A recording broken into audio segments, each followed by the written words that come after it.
All right, so ever notice how prisons in movies, they always seem to leave something out? Yeah, right. Like, it's all Shanks and solitary, but they never quite The capture. reality, Exactly. which is why we're diving into this article.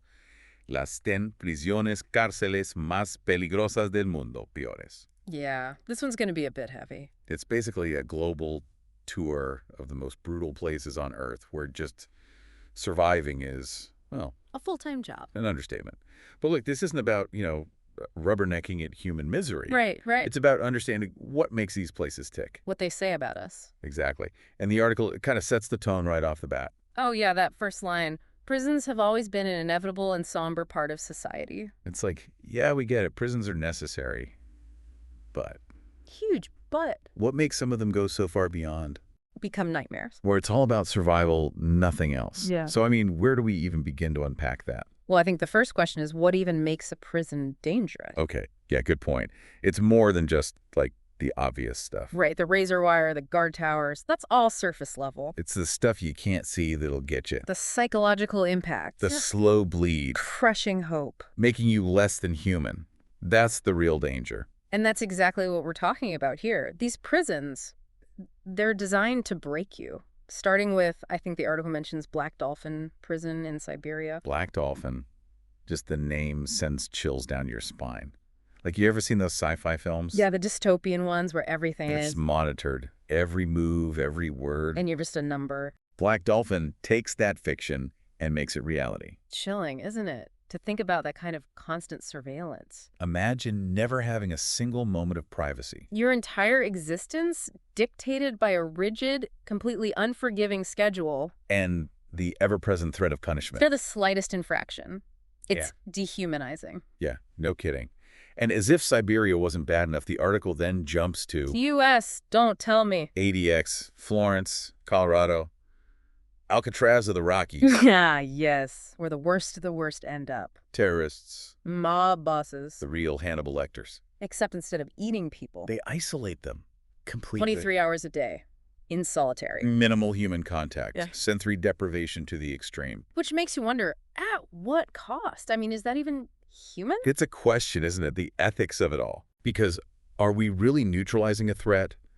Or are we Creating a new one. something that festers in the dark? Yeah. And I hate to say it, but that's just the tip of the iceberg. Oh, there's more.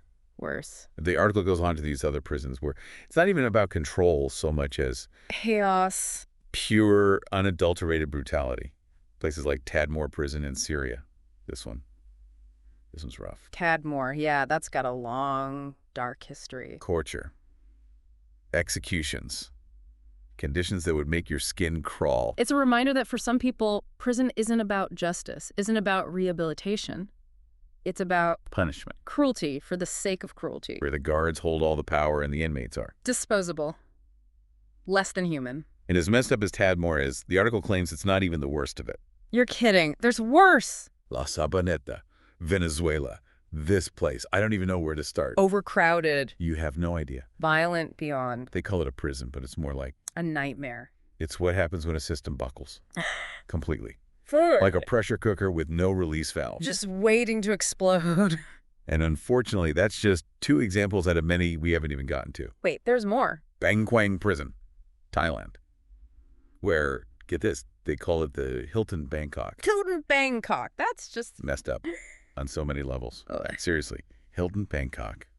Whose idea was that? I know, right? Like some twisted joke. Because this place is the opposite of luxurious. Okay, so no room service then. Not unless you consider cockroach surprise a delicacy. We're talking about horrific sanitation, rampant diseases, brutal punishment. Sounds charming. Let's just say survival in Bangkok often comes down to sheer luck. Or money, right? Sadly, yes. The article mentions that bribes can make life a little less hellish. It's bleak. This whole article, it's like a masterclass in how not to run a prison system. And yet here we are. And if we look closely, there are some pretty disturbing commonalities. Like what? Give me something. Well, for starters, overcrowding. It's a recurring theme throughout the article. True. La Sabaneta, Bangkok. Yeah. These places are bursting at the seams. Right. And it makes you think about the underlying causes. Yeah, I mean, these prisons are often in countries dealing with poverty, instability, corruption. Exactly. All the things that lead to higher crime rates in the first place. It's like a vicious cycle. Absolutely. You have all these social and political failures that converge in these overcrowded, underfunded prisons. And then you throw in the mental health crisis, which the article barely scratches the surface, but It's there, between the lines. Imagine being trapped in those conditions with zero mental health care. talk about a recipe for disaster. You're essentially throwing gasoline on a fire. You're not just punishing people at that point. You're creating more trauma, more violence. It's like these institutions, they're designed to maintain order, protect society, But they end up doing the exact opposite. They become part of the problem. which is kind of mind-blowing when you think about it. Yeah. But, okay, so far, everything we've talked about has been pretty horrific. But this article isn't all doom and gloom, right? There's also San Pedro. Ah, yes. San Pedro Prison in Bolivia. Now, this one is fascinating. It flips the script on everything we think we know about prisons. Because families can live there. Exactly. We're not just talking conjugal visits, we're talking spouses, kids, the whole 9 yards. They live inside the prison walls. Which is wild. It's like its own self-contained society. Right. Inmates buy or rent their living spaces. They often have jobs within the prison. There's even this sense of community. It's like a walled-off city with its own rules, its own economy. And that's what's so interesting about San Pedro. It challenges our assumptions about punishment, rehabilitation, the whole shebang. It's like maybe there's another way. Maybe, but it's not that simple. San Pedro still has a ton of problems. Like what? Gang violence, corruption, lack of basic services, and the lines can get really blurry. Between good and bad, right and wrong. Exactly. It's a powerful reminder that there are no easy answers when it comes to prisons. What works in one place might be a disaster in another. And even the best intentions can backfire. So nuance is key. But okay, moving on. Because this article, it doesn't just drop us in Bolivia and call it a day. It also talks about La Modelo in Colombia and Diyarbakir in Turkey. What's the story there? La Modelo and Diyarbakir, they add another layer of complexity to all this. How so? Well, on the surface, they check all the boxes of a dangerous prison. Overcrowding, violence, human rights abuses, you name it. So more the same. Not exactly. Here's the thing. Both prisons have also seen attempts at reform. Really?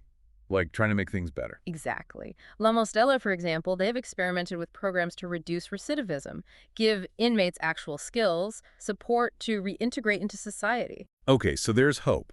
Even in these incredibly tough environments, change is possible. It's tempting to think so, right? But reform in these settings, it's a marathon, not a sprint. That's gotta be easy. Not at all. It takes sustained effort, political will, a fundamental shift in how we view punishment and rehabilitation. And let's be real, that's a tall order. It is. But that doesn't mean we should give up on the idea altogether. It just means we need to be realistic about the challenges, the potential roadblocks. So where do we go from here? I mean, this whole deep dive has been a whirlwind of information, some of it really heavy. Well, you know, it's interesting because for a while there, I was thinking, okay, these are extreme cases. These are places most of us will never see, never have to think about.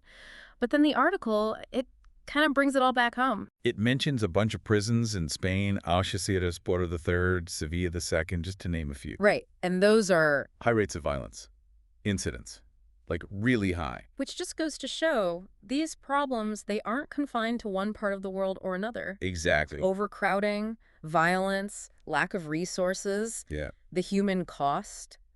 These are global challenges. Living into the fabric of how we as a society think about justice, Yeah.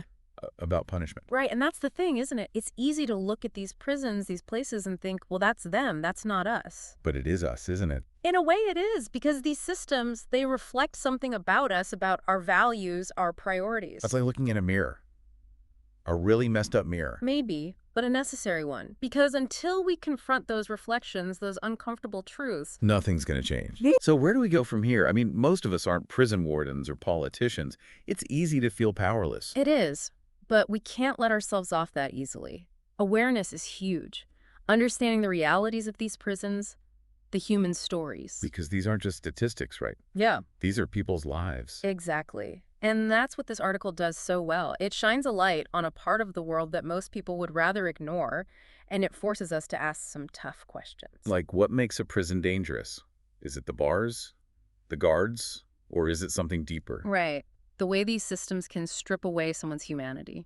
And if that can happen in a prison, in a place designed for that very purpose. Where else can it happen? Exactly.